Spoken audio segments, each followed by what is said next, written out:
வந்து நம்ம 10 delta pushing 10 delta பார்க்க போகிறோம். சிபிசி 100 யூஸ் பண்ணி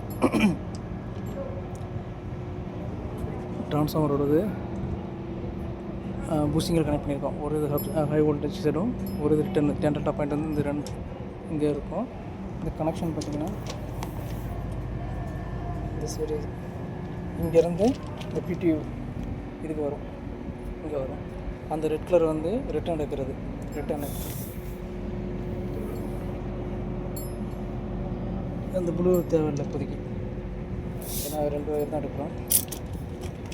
இது ஹை வோல்டேஜில் கனெக்ட் பண்ணக்கூடியது. ஹை வோல்டேஜ்க்கு கனெக்ட் பண்ணிட்டோம். இது இந்த இதை வந்து எர்த்தில் கனெக்ட் பண்ணணும். அந்த பாடி எர்த்தில் கனெக்ட் பண்ணியாச்சு. இந்த ப்ளூ வயரு இது வந்து நம்ம சிபிசி 100ல் கனெக்ட் பண்ணுறது.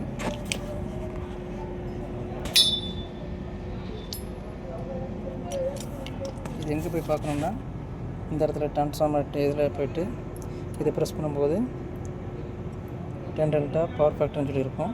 அதை ப்ரெஸ் பண்ணணும்.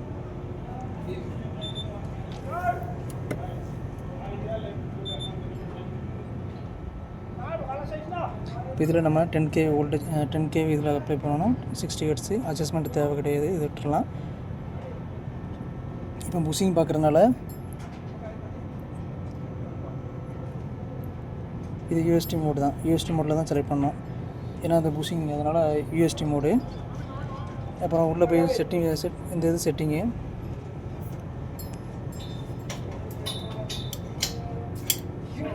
ப்ரெஸ் பண்ணும்போது இந்த இது வரும். இதில் நம்ம டெம்பரேச்சர் அட்ஜஸ்ட் பண்ணிவிட்டு டெம்பரேச்சர் அட்ஜஸ்ட் பண்ணணும். பண்ணால் போதும், அது மட்டும் பண்ணால் மீதி எதுவுமே பண்ண வேண்டியதில்லை. அப்புறம் மெயின் பேஜ் ப்ரெஸ் பண்ணிவிட்டு மெயின் பேஜ் வரும். அப்புறம் வந்து இது ஸ்டார்ட் கொடுத்தாச்சுன்னா நமக்கு வேல்யூ இதில் வந்துடும். எவ்வளோ வோல்டேஜ் அப்ளை பண்ணுறோம், அதில் எவ்வளோ கரண்ட் எவ்வளோ, இது ஹெட்ஸ் எவ்வளோ இருக்குது, இந்த பவர் ஃபேக்டர் எவ்வளோ பவர் ஃபேக்டர் வரணும், இது எத்தனை பெர்சன்டேஜ் நமக்கு அந்த 0.5க்குள்ளே வரணும். இந்த இது அசஸ்மெண்ட் இது நம்ம நாட் அப்ளிகேபிள் வரும், பிரச்சனை இல்லை.